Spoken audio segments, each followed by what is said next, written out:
Bonjour les amis turfistes et bienvenue sur la chaîne Nico Quintet Prono. Oui, on y est. Tout commence ici, dimanche 17 novembre, hippodrome de Paris-Vincennes, le Temple du Trot, le prix de Bretagne, première qualif pour le prix d'Amérique 2025. Et c'est avec un grand plaisir que je vous offre cette vidéo complète. Vous n'en trouverez aucune autre identique et aussi détaillée sur tous les partants du prix d'Amérique. Je vous l'offre, c'est pour vous. On va essayer de faire du mieux possible pour vous dénicher l'ordre de ce Quintet Plus avec une tirelire d'1 million d'euros. Les possibilités sont extrêmement nombreuses, mais on va s'y mettre. J'ai passé énormément de temps pour vous faire cette vidéo, vous préparer tout ça. Donc l'ordre des choses, les qualifs, donc prix de Bretagne petit 1, prix de Bourgogne le 29 décembre petit 2, prix de Belgique, on a le prix du Bourbonnais avant le 8 décembre, et entre-temps, et prix de Belgique le 12 janvier, et entre-temps on a le Continental, et on a également le Ténor de Beaune qui sont des qualifs, mais seuls les vainqueurs. Et là les 4 premiers de chaque préparatoire Bretagne, Bourbonnais, Bourgogne, Belgique seront qualifiés d'office. Ça veut dire que les places vont être chères. Avant toute chose, bien entendu, vous êtes nombreux à rejoindre la partie top abonnés de la chaîne, partie privée pour des membres privilégiés. Donc on me demande encore comment faire. Sous la vidéo, vous avez ce bouton rejoindre. Vous cliquez une première fois ici. Ça vous ouvre une fenêtre de souscription. Vous cliquez à nouveau sur le bouton rejoindre et là vous finalisez votre achat en PayPal, en carte bleue, en PaySafe Card, à vous de trouver, mais je vous invite vraiment à nous rejoindre pour accéder à l'ensemble des informations de la chaîne.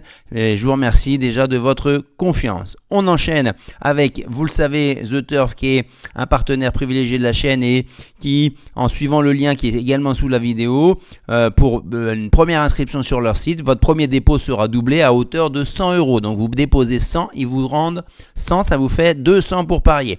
Allez, on rentre dans le vif du sujet les amis. Donc le prix de Bretagne, c'est tout simplement une course pour des 4 ans et plus sans plafond de gain. On le voit ici, le moins riche a quand même 600 000 € de gain quasiment, jusqu'à 1 784 000 pour le plus riche Hooker Berry. Et c'est des chevaux donc de 4 ans également, jusqu'à 10 ans maximum, pas de hongre bien entendu, puisqu'on va vers le prix d'Amérique, et ils vont parcourir les 2700 mètres grande piste de l'hippodrome de Paris-Vincennes, et ils seront 18 à la volte. Alors là je vous parle pas de la foire d'empoigne qu'il va y avoir au moment des commandements, Ça va être là que ça va jouer un petit peu. C'est comme ça que j'envisage un petit peu le scénario de course. On va en reparler après. Donc on a malgré tout un nombre de chevaux qui semblent plutôt abandonnés, quelques outsiders, il va falloir se méfier, et des favoris qui se retrouvent. Il y a quasiment 7 favoris qui sont quasiment dans tous les pronostics de la presse. On va voir si c'est ça qui va se passer, je suis pas sûr. On y va, je vous avais prévenu, chaque candidature est étudiée une à une avec des points forts, des points faibles, l'entourage et le nombre d'étoiles de 1 à 5 avec un commentaire en conclusion. Donc Idéal Lignerie, il vient de refaire surface avec une rentrée fracassante s'imposant dans l'étape du JNT de Nantes. Il vient de changer de boutique également, passant de chez Soulois à Monclin. Il a toujours été barré face au crack de sa génération des I, tout en prenant régulièrement de belles places dans les courses de groupe. S'il vieillit bien, il peut se révéler à ce niveau, c'est une belle pointe de vitesse finale. Il est de nouveau des 4 comme lors du JNT pour sa rentrée. Par contre, c'est vrai que c'est le petit pousset, il va monter de catégorie, on va dire.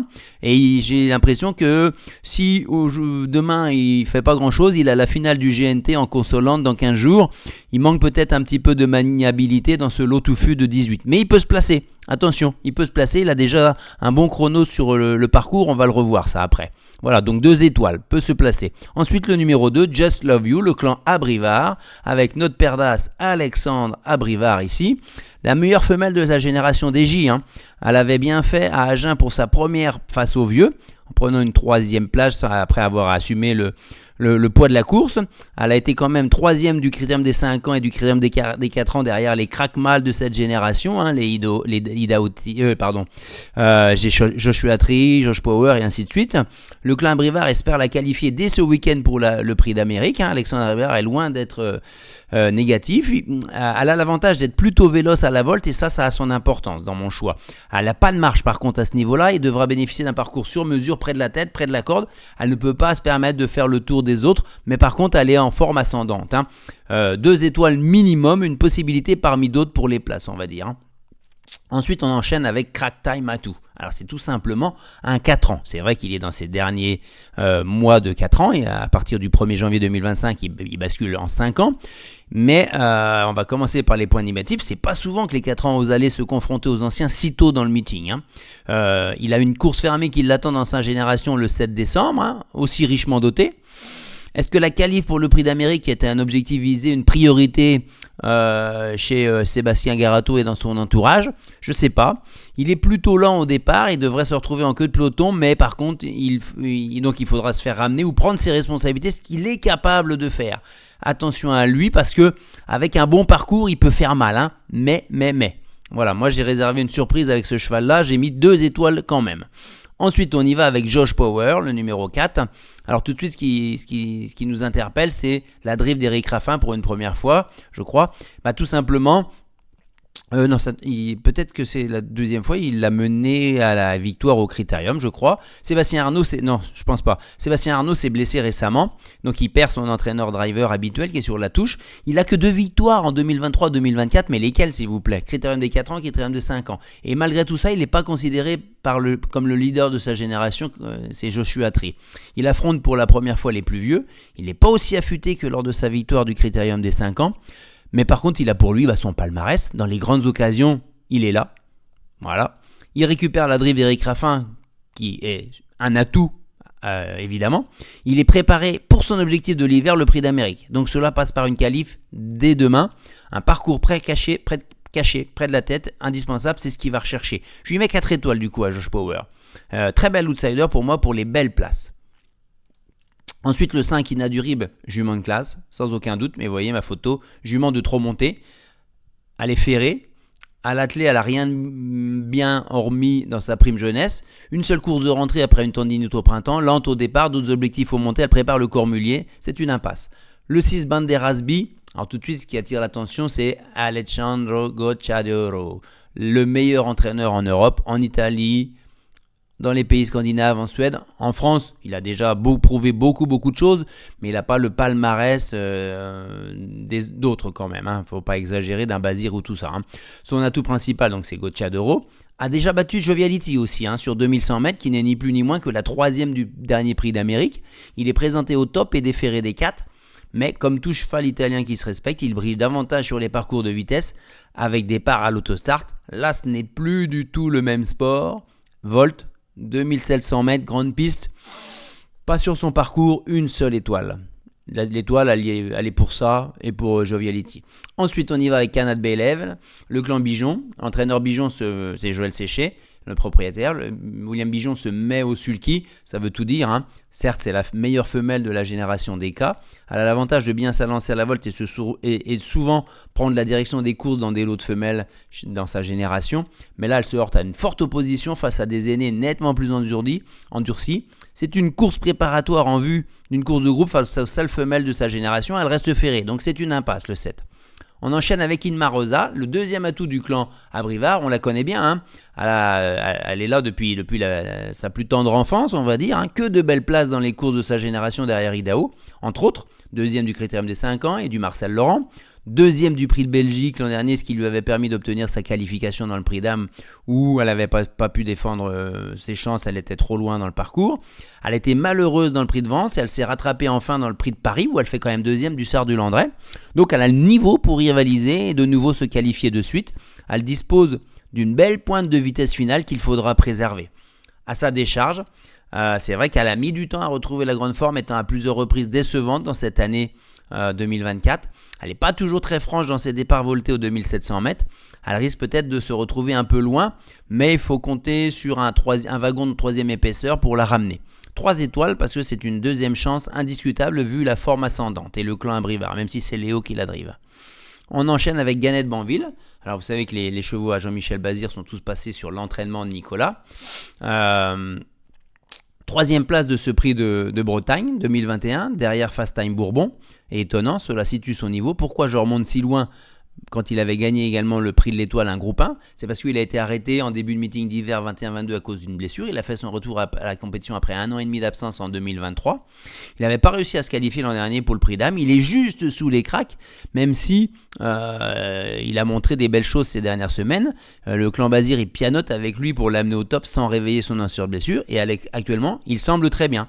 Plutôt pour une place, on va dire. Ensuite, Amélie. Hussard du Landré, Benoît Robin. Alors, magnifique vainqueur du prix de Paris après la désillusion de sa disqualification au départ du prix d'âme. Préparé pour viser la qualif dès le prix de Bretagne. Il est capable d'enrouler de loin en épaisseur et va au poteau sans mollir à ses grandes heures. Il a été économisé au cours de la saison estivale 2024. Il est à surveiller de près lors de sa mise en jambe désormais, puisque il a été il a surpris tout son monde en étant disqualifié au départ du prix d'âme. Il n'est pas encore à 100%, mais il pourrait manquer d'un parcours. Il n'est pas encore des 4 non plus, mais plaqué des antérieurs, déféré des postérieurs. Par contre, il va être muni des artifices pour finir. Il mérite 3 étoiles. Il devrait finir dans les 4 s'il est prêt, c'est le doute. Ensuite, Hokkaido Giel. Il est en plein épanouissement depuis 1 an et demi. Cheval qui répète ses courses au plus haut niveau désormais. Il est vainqueur en juin 2023 du groupe 1 prix René Ballière sur 2100 mètres. Bien entendu, deuxième du prix d'Amérique 2024. Il est déjà présenté déféré des 4. Il vient de montrer qu'il n'était pas encore revenu à son top niveau dans sa dernière course, mais depuis Jean-Luc Dersoir a intensifié le travail pour le qualifier. Il manque un petit peu de maniabilité et peut faire la faute dans ses lots touffus comme celui-là. Même si normalement il devrait se retrouver assez près de la tête. Et il n'a pas regagné depuis sa victoire dans le René Ballière juin 2023. Il va lutter pour la victoire. Selon moi, il mériterait bien d'en emporter une. Ensuite, le 12, Émeraude de Baie. L'Adré de Franck Nivard, vainqueur du prix du Bois de Vincennes sur 2850 mètres en mars 2024. Au moment où Orsi Dream revenait bien après avoir loupé son hiver, et avant ses 5 victoires consécutives à Elite Lopet et à Abi, ainsi de suite pour Orsi Dream. Donc c'est le niveau de cette jument même sur ce parcours-là. C'est vrai, une spécialiste des parcours de vitesse piste plate, 8e malheureuse du prix d'Amérique 2024, puis elle s'est rachetée quelque peu en finissant 4e du prix de France à toute vitesse. Elle est capable de magnifiques fins de course si elle est préservée. Tributaire du parcours, donc parfois elle est en tête des battues ou elle a subi un parcours malheureux et elle est désormais âgée de 10 ans quand même. On lui met 3 étoiles et elle devrait quand même fournir une très bonne fin de course. Ensuite, le 13 Idéal du Chêne, on va faire assez vite. Allez Ferré, c'est une jument qui est désormais préparée pour le Cornulier, une jument de montée. Elle n'a pas pris un centime de gain attelé depuis été 2021, on fait l'impasse. Le 14, Just Gigolo, je l'avais tenté la dernière fois. Très décevant, parti au galop, une nouvelle fois. C'est un cheval qui ne prend plus un départ, autostart ou volt, sans partir au galop quasiment. Il est préférable sur les parcours de vitesse désormais, surtout sur la grande piste à Vincennes, où sur ses 8 derniers parcours, il n'a jamais fait mieux que 6e. C'est vrai que ça a été le leader de sa génération dès son plus jeune âge, c'est un cheval de classe. Le clan Allaire ne le présente pas sans ambition, mais pour moi il a peu de chance, une seule étoile. Ensuite le 15, Sound Moteur, le clan Goup. C'est un Scandinave aux dents longues, c'est un cheval de 7 ans qui accumule désormais 23 victoires en 34 courses en Scandinavie principalement. Il a été 6e du Bretagne, puis vainqueur du Bourbonnais l'an dernier avant d'être forfait pour blessure au Prix d'Amérique. Il avait été au Paralab 2e derrière Onek à l'Elite Lop 2023, donc ça situe un petit peu le niveau de ce cheval-là. Depuis son retour et sa blessure début 2024, il est revenu cet été. Il a 3 victoires mais à un niveau moindre, nettement moindre, et il a quelque peu déçu face aux meilleurs. Il n'a pas été revu en course depuis fin septembre, il est seulement déféré des postérieurs, il peut vraiment manquer d'un parcours, 3 étoiles quand même, parce que c'est un cheval de grande valeur. Le 16, Don Fano Sidjet à Daniel Reden, 6e du prix d'Amérique 2023, 5e du prix de France. Il n'a pas couru de l'été, il est seulement déféré des postérieurs. Il trouve son salut souvent tête et corde à Vincennes, mais ça passe pas, surtout ce 2007. Il est un peu hors sujet, je pense. On va le regarder courir, mais c'est comme si on mettait Usain Bolt sur un 10 000 mètres, quoi. Voilà, je pense. 17, Ampiam et DSM qui a rejoint le clan du Val d'Estaing, qui a quitté les box de Soulois. Et elle, on sait qu'elle va être amenée au top pour le prix d'Amérique. Elle était vainqueur du Prix de France, Prix de Paris 2023, deuxième avec des regrets du Prix d'Amérique 2023. Déféré des 4 pour chercher la qualif de suite. Elle semble un peu affectée par son âge. Ses fins de course semblent un peu moins tranchantes. Elle est parfois fautive dans le dernier virage où il ne faut pas trop la déplacer. Et surtout, ses 4 derniers parcours déférés des 4 sur les 2700 mètres grande piste et plus, c'est 6e, 7e, 4e, 4e. Donc placé potentiel, 3 étoiles, vu son passé, mais. Ensuite, on termine avec Hooker Berry, le clan Bazir, véritable petit bolide, avec un changement de jambe de folie lorsqu'il a un parcours caché. Il est vainqueur du Prix d'Amérique 2023, ça tout le monde le sait.